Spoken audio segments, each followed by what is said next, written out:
নবী সাল্লাল্লাহু আলাইহি সাল্লামের পরে সর্বোত্তম ব্যক্তি কারা? সমস্ত ও নবীকুলের শিরোমণি হযরত মুহাম্মদ সাল্লাল্লাহু আলাইহি সাল্লাম।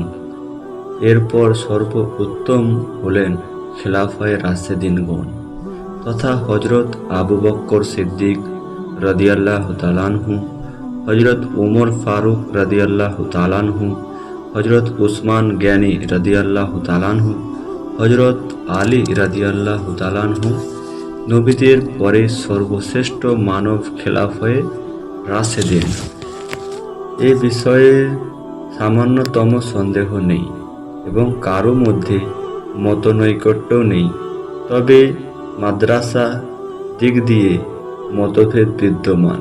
কারো কারো মতে তারা সকলেই মর্যাদা সমান, আবার কেউ বলেন তাদের মর্যাদা খেলাফায়ের ক্রমধারায়। হযরত আবু বকর সিদ্দিক রাদিয়াল্লাহু তাআলা আনহু ছিলেন মুসলিম উম্মাহর প্রথম খলিফা। রাসূল সাল্লাল্লাহু আলাইহি সাল্লাম এর জীবনদশায় তিনি নামাজের ইমামতি করেন। রাসূল সাল্লাল্লাহু আলাইহি সাল্লাম এর সঙ্গে তার সম্পর্কে ইসলামের গ্রহণের অন্যতম ক্রমে ইত্যাদি দিক দিয়ে আবু বকর সিদ্দিক রাদিয়াল্লাহু তাআলা আনহু এর মর্যাদা ছিল উন্নতমান।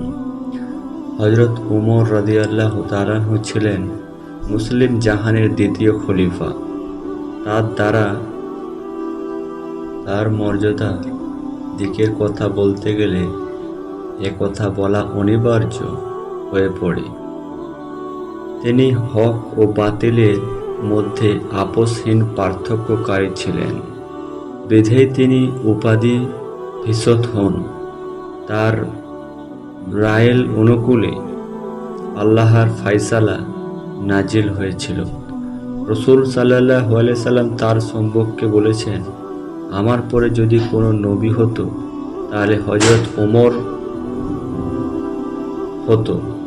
রাসূল সাল্লাল্লাহু আলাইহি সাল্লাম এইরূপ উক্ত সর্বোপরি তার সত্যনিষ্ঠা, ইসলামের পূর্ণাঙ্গ অনুসরণ এ কথাই প্রমাণ করে যে তিনি ছিলেন। দ্বিতীয় খলিফা হযরত উসমান রাদিয়াল্লাহু তাআলা আনহু ছিলেন। ইসলামের বহুল্য ভিত্তি তার দ্বারা স্থাপিত হয়েছিল।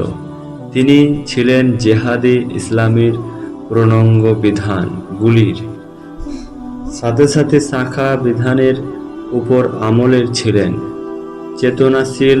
তার মধ্যে নানা গুণের সমাহার ও প্রতিভা লক্ষ্য করে রাসূল সাল্লাল্লাহু আলাইহি সাল্লাম নিজ কন্যা রোকেয়া ও উম্মে কুলসুমাকে তার সঙ্গে বিবাহ দিয়েছিলেন, যার কারণে তিনি উপাধি প্রাপ্ত হয়েছিলেন।